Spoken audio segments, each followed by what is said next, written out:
লোহিত সাগরে হামলা চালিয়ে মালবাহী জাহাজ ডুবালো হুতি।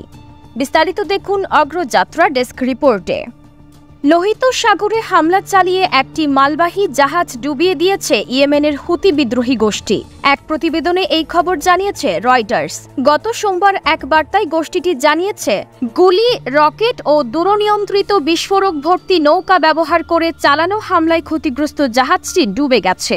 আল মাসিরা টিভির প্রতিবেদন মতে, ইয়েমেনি সশস্ত্র বাহিনীর মুখপাত্র ব্রিগেডিয়ার জেনারেল ইয়াহিয়া সারি ঘোষণা দিয়েছেন, ম্যাজিক সিজ জাহাজটি সম্পূর্ণরূপে সমুদ্রের গভীরে ডুবে গেছে। তিনি আরও নিশ্চিত করেছেন, জাহাজটি ডুবে যাওয়ার দৃশ্যের অডিও ও ভিডিও ফুটেজ ধারণ করা হয়েছে। প্রতিবেদন মতে, এটি চলতি বছরে উন্মুক্ত সমুদ্রে জাহাজ লক্ষ্য করে হুতিদের চালানো প্রথম হামলা।